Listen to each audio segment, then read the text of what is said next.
Hello everyone. चलिए हम अपना सबसे पहला चैप्टर शुरू करते हैं जिसका नाम है computer their origin and applications. जैसे कि आप देख सकते हैं ये आउटलाइन दी गई है, मतलब हम इस चैप्टर में कौन कौन से टॉपिक्स पढ़ेंगे वो दिए गए हैं। इस पर हम ज़्यादा डिस्कशन नहीं करेंगे, इसको आप आराम से देख लीजिएगा बाद में। हम आते हैं अपने डायरेक्टली डिटेल स्टडी नोट्स पे। डिटेल स्टडी नोट्स में हमारा सबसे पहला टॉपिक आता है इंट्रोडक्शन। देखिए, आज का जो हमारा मेन गोल रहेगा वो ये रहेगा कि हम कम टाइम में ज़्यादा आउटपुट निकाल सकें, ठीक है। और मैं आपको बच्चों की तरह हर एक लाइन बाय लाइन नहीं समझाऊंगी। मैं आपको डायरेक्टली इसकी मतलब मीनिंग बताऊंगी। मैं आपको जैसे इंग्लिश पढ़ के उसका मीनिंग बताना उसकी, वैसे मैं नहीं करूँगी। डायरेक्टली आपको बस ये बताऊंगी कि उसमें क्या क्या बताया गया उस टॉपिक में, ठीक है। बाकी आप इधर से रीड कर सकते हैं। ओके, चलिए शुरू करते हैं। सबसे पहला हमारा टॉपिक आता है इंट्रोडक्शन का। Definition of computer. कंप्यूटर एक इलेक्ट्रॉनिक डिवाइस है जो 3 बेसिक काम करता है: इनपुट लेना, प्रोसेसिंग करना और आउटपुट देना। मतलब यूज़र डेटा देता है इनपुट, कंप्यूटर उसको प्रोसेस करता है एज़ पर रिक्वायरमेंट, और फिर रिज़ल्ट मतलब आउटपुट जनरेट करके आउटपुट डिवाइस पे शो करता है, ठीक है। नेक्स्ट होता है हमारा एटिमोलॉजी। कंप्यूटर शब्द कंप्यूट से आया है जिसका मतलब है कैलकुलेट करना, ठीक है। लेकिन कंप्यूटर सिर्फ एक कैलकुलेटिंग मशीन नहीं है, इससे ज़्यादा है। Computer as a data processor. Computer raw data लेता है इनपुट, उसको प्रोसेस करके रिजल्ट देता है आउटपुट। इसी वजह से इसे एक डेटा प्रोसेसिंग डिवाइस कहा जाता है, ठीक है। आई होप आपको समझ आ गया होगा ये टॉपिक। नेक्स्ट टॉपिक पे चलते हैं, ओरिजिन ऑफ कंप्यूटर्स। देखिए, कंप्यूटर्स का डेवलपमेंट इंसान की काउंटिंग की ज़रूरत से हुआ। जब बड़े नंबर्स काउंट करना मुश्किल हो गया तो न्यूमरेशन सिस्टम बनाए गए। इनमें से इंडियन सिस्टम जो था ना, 0 to 9 सबसे ज़्यादा यूज़फुल था और आज वर्ल्ड वाइड एक्सेप्ट भी किया जाता है, ठीक है। और 0 to 9 कौन सा सिस्टम है? डेसिमल सिस्टम भी है, ठीक है। अब आते हैं हमारे नेक्स्ट टॉपिक पे जिसका नाम है अबैकस। अबैकस का ओरिजिन क्या था? चाइना में डेवलप हुआ अराउंड 3000 BC में, ठीक है। इसका मीनिंग क्या था कि अबैकस का मतलब है कैलकुलेटिंग बोर्ड। ये सब मतलब ये सबसे पहला कंप्यूटर माना जाता है। अब इसका फंक्शन क्या है? अरिथमेटिक ऑपरेशंस, मतलब एडिशन, सब्ट्रैक्शन, मल्टीप्लिकेशन, डिविजन करने के लिए यूज़ होता था। कैलकुलेशंस बीट्स को मूव करके होती थी, मतलब पोजिशनल वेट के प्रिंसिपल पे, ठीक है। अब इसका स्ट्रक्चर क्या था? एक वुडन फ्रेम होता है जिसमें वर्टिकल वायर्स लगते हैं और हर वायर पे 7 बीट्स होते हैं, जैसा कि आप डायग्राम में देख सकते हैं। आपको अच्छे से दिखा देती हूँ, ठीक है। एक हॉरिजॉन्टल डिवाइडर होता है जो ऊपर 2 बीट्स मतलब हेवन को डिनोट करता है, और जो लोअर बीट्स होता है 5 बीट्स जो कि अर्थ से अलग करता है, मतलब अर्थ को डिनोट करता है, ठीक है। ये हो गया। अब आते हैं हमारे नेक्स्ट टॉपिक पे जिसका नाम है नेपियर स्पून्स। इनके इन्वेंटर कौन थे? John Napier. लोगैरिथम्स के लिए फेमस मैथमेटिशियन थे ये। डेट क्या थी? 161780 था। आपको इधर दिखा देती हूँ अच्छे से। हाँ, देखिए, डेट 161780 था। फंक्शन क्या था? मल्टीप्लिकेशन के लिए एक मैकेनिकल डिवाइस, ठीक है। मल्टीप्लिकेशन के लिए एक मैकेनिकल डिवाइस इन्होंने इन्वेंट की थी। इसके थ्रू बड़े नंबर्स के प्रोडक्ट्स और क्वेश्चंस निकालना आसान था, ठीक है। इसका स्ट्रक्चर क्या था?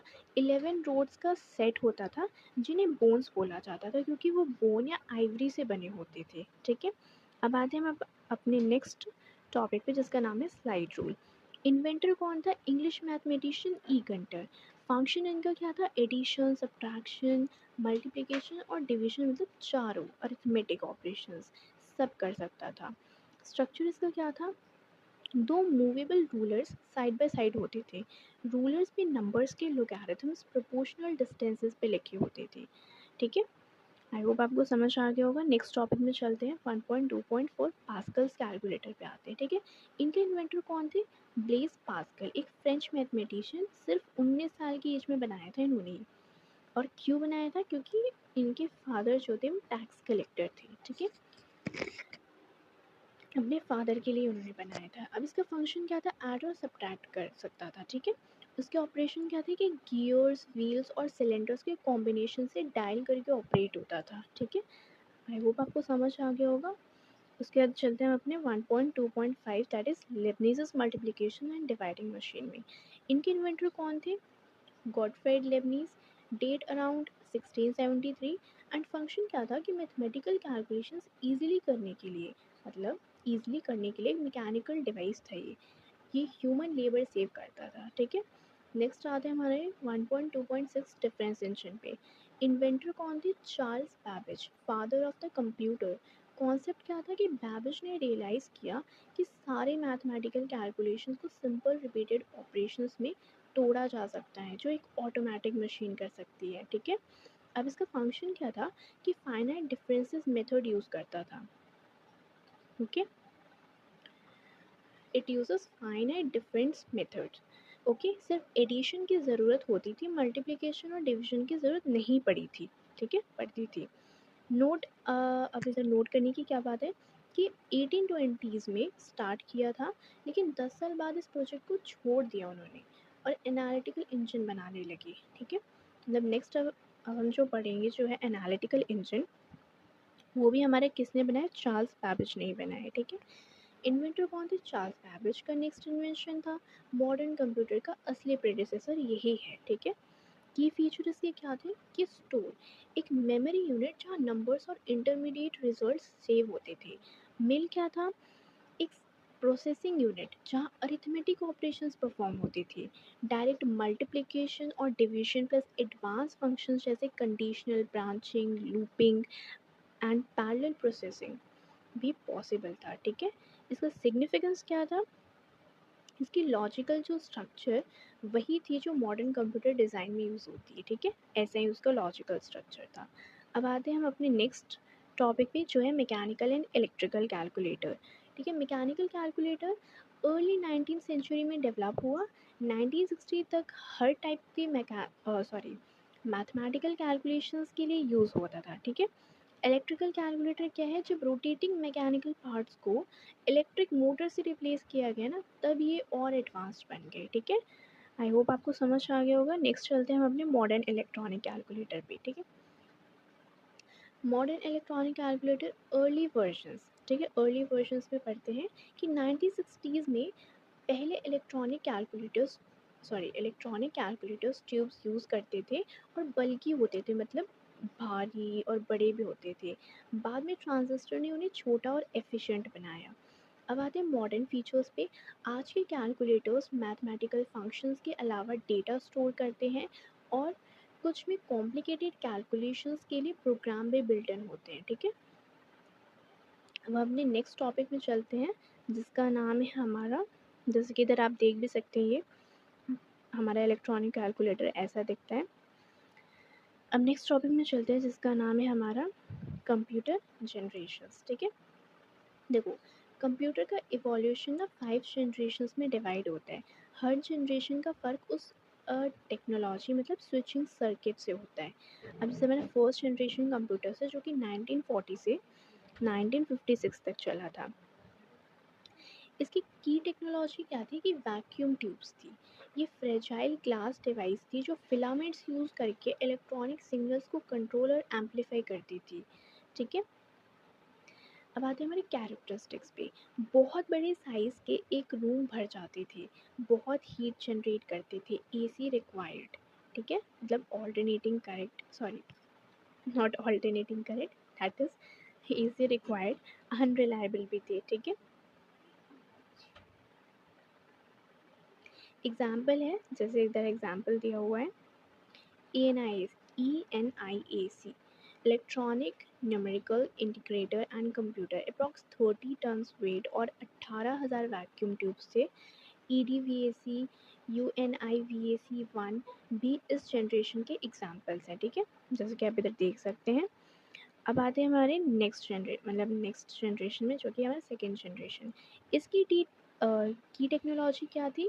Transistors, semiconductor device, signal amplify करते या सर्किट ओपन और क्लोज करते, ठीक है। कैरेक्टरिस्टिक्स क्या था कि फर्स्ट जनरेशन से छोटे, ज़्यादा पावरफुल, तेज़ और रिलायबल थे, कम पावर कंज्यूम करते और कम हीट निकालते। मेमोरी में इंस्ट्रक्शन स्टोर करना, मैग्नेटिक कोड, मतलब मेमोरी में इंस्ट्रक्शंस जो थे वो स्टोर करना शुरू हुआ। उसके बाद आ जाता है हमारा डेवलपमेंट्स, ठीक है। डेवलपमेंट्स क्या था, सीपीयू, मेमोरी और हाई लेवल प्रोग्रामिंग लैंग्वेजेस भी आई थी, जैसे फोर्ट्रैन, एल्गोल, कोबोल। ठीक है, इसके एग्जाम्पल्स हमारे दिए गए हैं, PDP-8, IBM 1400 series. I hope आपको ये समझ आ गया होगा। अब आते हैं हम अपने थर्ड जनरेशन पे, जो कि हमारा था 1964 टू 1971 इंटीग्रेटेड सर्किट्स। इसकी की टेक्नोलॉजी क्या थी, इंटीग्रेटेड सर्किट्स, जो कि चिप्स एक थिन सिलिकॉन स्लाइस पे बहुत सारे ट्रांजिस्टर्स, रजिस्टर्स, कैपेसिटर्स के साथ था। कैरेक्टरिस्टिक्स का क्या था कि साइज़ छोटी, कॉस्ट कम था, लार्ज मेमोरी थी, बहुत हाई प्रोसेसिंग स्पीड मतलब माइक्रो सेकेंड्स और नैनो सेकेंड्स में, रिलायबल भी था। ठीक है, जिसमें मतलब भरोसेमंद था। डेवलपमेंट क्या था इसका, कैसे हुआ, मिनी कंप्यूटर्स आए, बेसिक प्रोग्रामिंग लैंग्वेज डेवलप हुआ, जैसे कि आपको पता होगा तो बेसिक प्रोग्रामिंग लैंग्वेज आई। उसके जैसे इसके एग्जांपल्स दिए गए, IBM 360 मतलब 360, NCR 395, 395। अब आते हैं हम अपनी फोर्थ जनरेशन कंप्यूटर्स पे, जो कि 1971 से अभी प्रेजेंट तक के हैं, जो कि हमारे माइक्रो प्रोसेसर्स हैं। अब इसकी की टेक्नोलॉजी क्या है, micro processor, that is arithmetic, logic और कंट्रोल सर्किट सब एक चिप पर ही होते हैं। LSI और VLSI ने पॉसिबल बनाया ये सब चीज़ों को।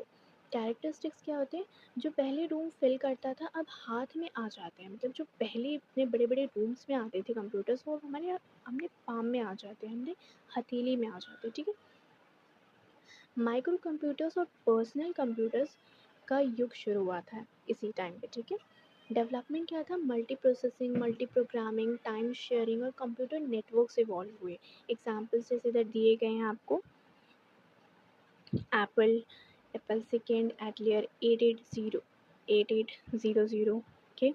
उसके बाद आया हमारा फिफ्थ जनरेशन कंप्यूटर्स, मतलब जो अभी प्रेजेंट का टाइम है उसके आगे का, जो कि हमारा किसका रहा है, आर्टिफिशियल इंटेलिजेंस का। ठीक है, इसकी की टेक्नोलॉजी हमारी AI रही है, कंप्यूटर्स को इंसान जैसे बिहेव करवाना और डिसीजन लेने लायक बनाना। ठीक है, इसका हमारा की टेक्नोलॉजी यही रहा है। उसके बाद आता है हमारा कैरेक्टरिस्टिक्स इसका, extremely high speed, parallel processing, कई प्रोसेसर्स एक साथ एक प्रोग्राम के पार्ट्स पे काम करते हैं। ठीक है, एप्लीकेशन इसका क्या था, voice recognition, natural language processing, AI languages, LISP, prologue.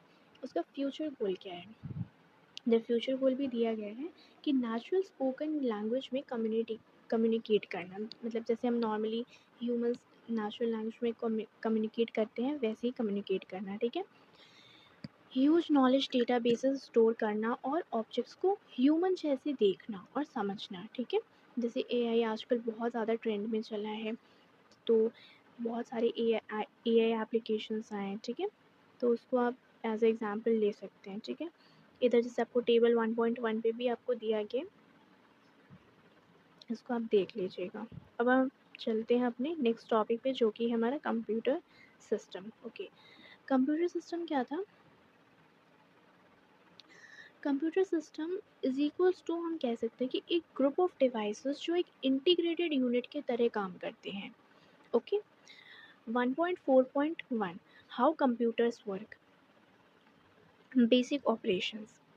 ठीक है, अब इसके बेसिक ऑपरेशंस क्या है, मतलब कंप्यूटर्स कैसे काम करते हैं, तो अब हम बताते हैं कैसे काम करते हैं।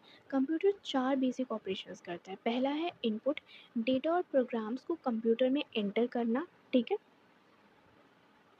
इनपुट डिवाइसेस जैसे कीबोर्ड, माउस के थ्रू। और स्टोरेज, दूसरा है हमारा स्टोरेज, डेटा और इंस्ट्रक्शंस को सेव करना। प्राइमरी स्टोरेज फास्ट एक्सेस होता है, उसमें क्या होता है, डेटा पहले रखा जाता है ताकि CPU जल्दी यूज़ ले सके। ठीक है, उसके बाद आ जाता है, उसके बाद आता है हमारा प्रोसेसिंग, अरिथमेटिक और लॉजिकल ऑपरेशंस परफॉर्म करना। ठीक है, जैसे addition, subtraction, greater, less than, ये सब। ठीक है, उसके CPU स्टोरेज से डेटा एंड इंस्ट्रक्शंस लेता है। ठीक है, इधर आया होगा, देखो, CPU स्टोरेज से डेटा एंड इंस्ट्रक्शंस लेता है और कैलकुलेशंस करता है। ठीक है, अब फोर्थ आता है हमारा आउटपुट, प्रोसेस डेटा का यूज़फुल रिजल्ट जो है, मतलब इंफॉर्मेशन जिसको हम बोलते हैं, यूज़र को देना, ये काम होता है मॉनिटर और प्रिंटर से, मतलब जैसे आउटपुट डिवाइसेस से। ठीक है, अब आते हैं हमारे नेक्स्ट टॉपिक पे, जो कि है हमारा ऑपरेशनल यूनिट। ऑपरेशनल यूनिट क्या होती है, क्या होता है, CPU के कंप्यूटर मतलब CPU के कंपोनेंट्स ही है। ठीक है, CPU के बारे में बताया गया है। सबसे पहला इसमें आता है हमारा ALU, that is arithmetic logic unit. CPU का वो पार्ट जो एक्चुअल अरिथमेटिक मतलब ऐड, सब्ट्रैक्ट, मल्टीप्लाई, डिवाइड और लॉजिक और कंपैरिजन ऑपरेशंस करता है। दूसरा क्या है, कंट्रोल यूनिट, सुपरवाइज़र जैसे काम करता है, डिसाइड करता है कि इंस्ट्रक्शंस किस सीक्वेंस में एग्जीक्यूट होंगी और सब यूनिट्स को कोऑर्डिनेट करता है।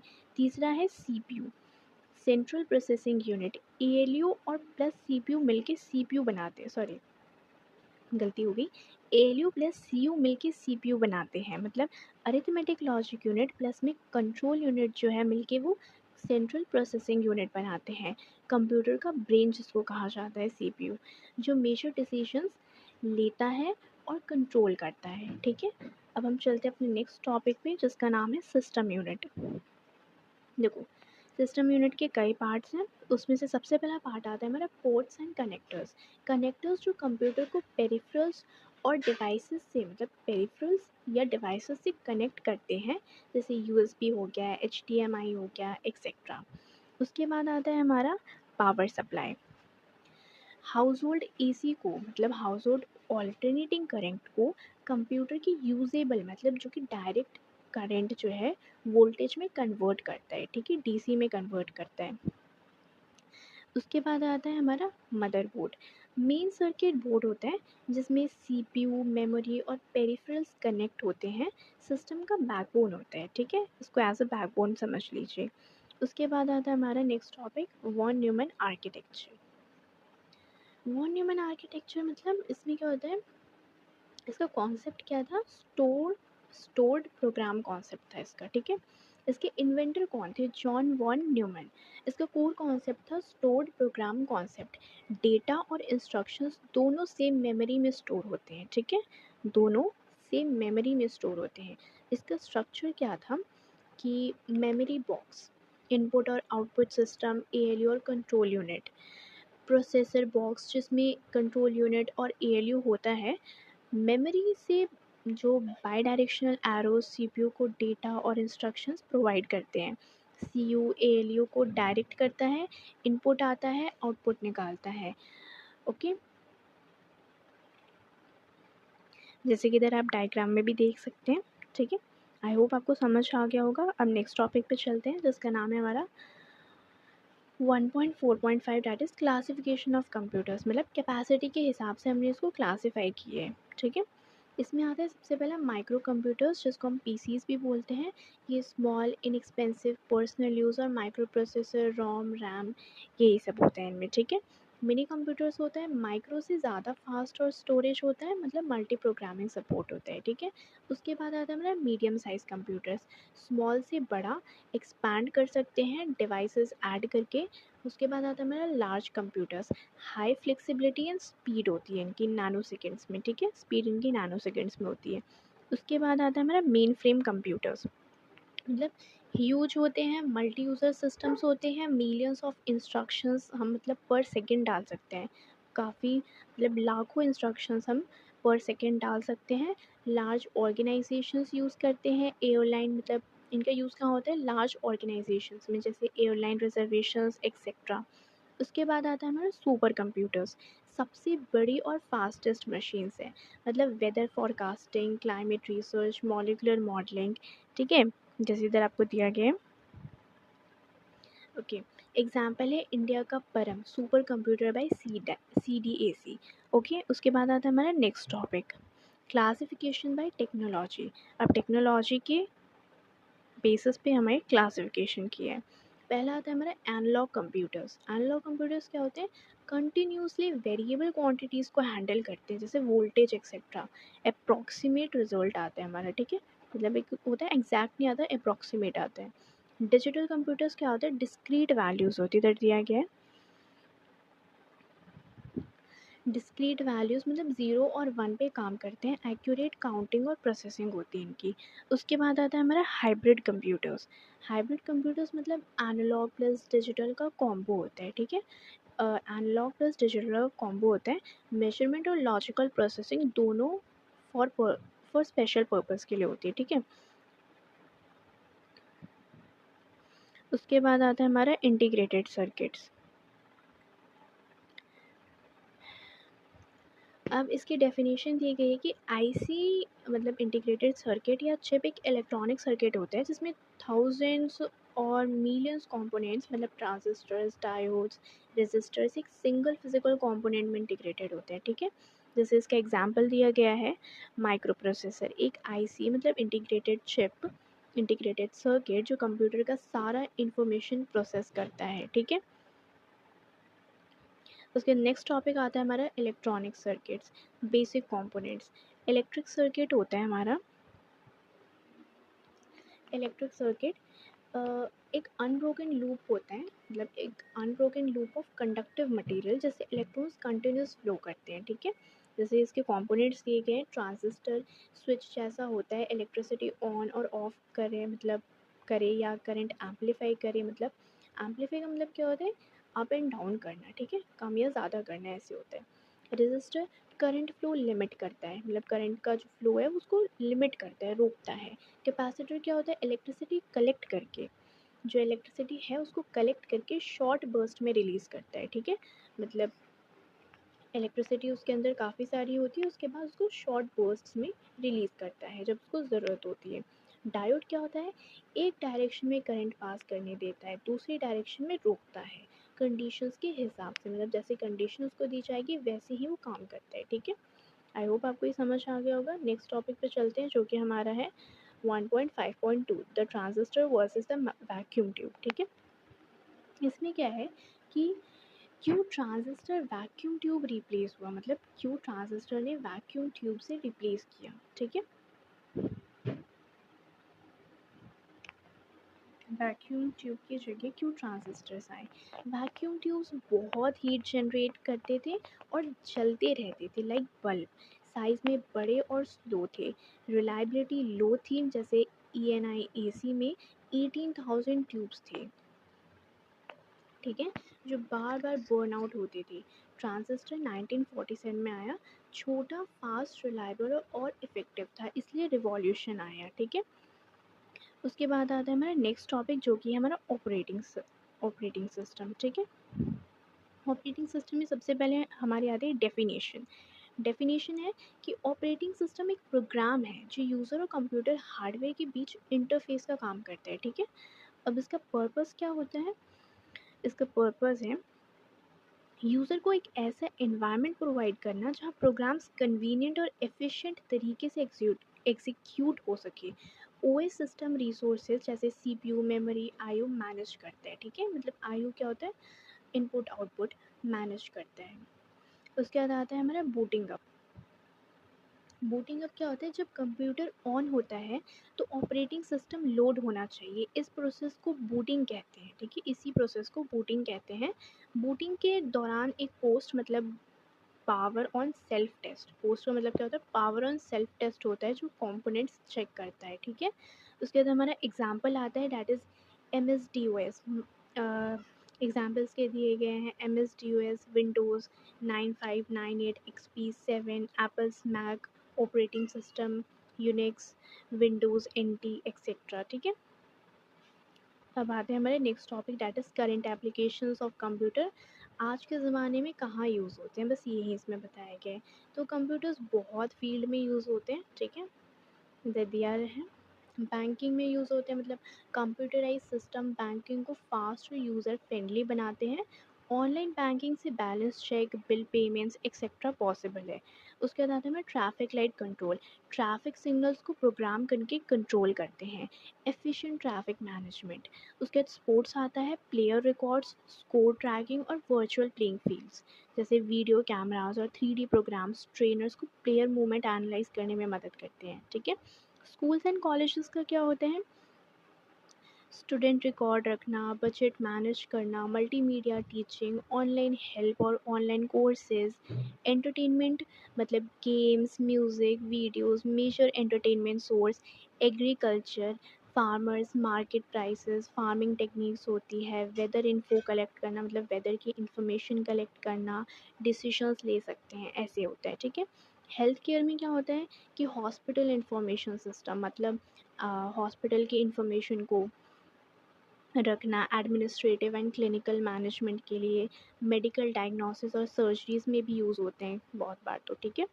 उसके बाद आता है हमारा limitations of a computer. Limitations क्या होती है कंप्यूटर की? कंप्यूटर पावरफुल होने के बाद भी कुछ उसकी लिमिटेशंस तो होती हैं ऑफ कोर्स, मतलब जहाँ अच्छाई है वहाँ थोड़ी बुराई तो होती है। वैसे ही हमारा पहला आता है प्रोग्राम्ड बाय ह्यूमंस। कंप्यूटर खुद से कुछ नहीं करता, सिर्फ ह्यूमन रिटन प्रोग्राम्स फॉलो करता है। अगर इंस्ट्रक्शंस गलत हो तो आउटपुट भी गलत होगा, ठीक है। उसके बाद दूसरा होता है नो इंटेलिजेंस। कंप्यूटर के पास इनेट इंटेलिजेंस नहीं होती है, मतलब इंडिपेंडेंट डिसीजंस नहीं ले सकता है वो मतलब पास्ट डेटास पे ही थोड़ा रिलाई करता है ऐसे, ठीक है। No self care. कंप्यूटर अपनी केयर नहीं कर सकता है, ह्यूमंस पे डिपेंड रहता है। इमोशनलेस होता है, मतलब इमोशंस या फीलिंग्स नहीं होती है कंप्यूटर्स की कोई भी। और कैन नॉट थिंक। कंप्यूटर खुद सोच नहीं सकता है। एआई भी इंस्ट्रक्शंस और पैराडिग्म्स पे डिपेंड होते हैं, ठीक है ना। लीनियर मेमोरी रिट्रीवल क्या होता है कि जो डेटा रिट्रीवल बहुत फास्ट होता है लेकिन लीनियर टेक्निक यूज़ होती है। ह्यूमन माइंड जैसे रैंडम एसोसिएटिव थिंकिंग पॉसिबल नहीं है, ठीक है। जैसे रैंडम एसोसिएटिव थिंकिंग होती है ना, वैसे हमारी पॉसिबल नहीं है। अब इसके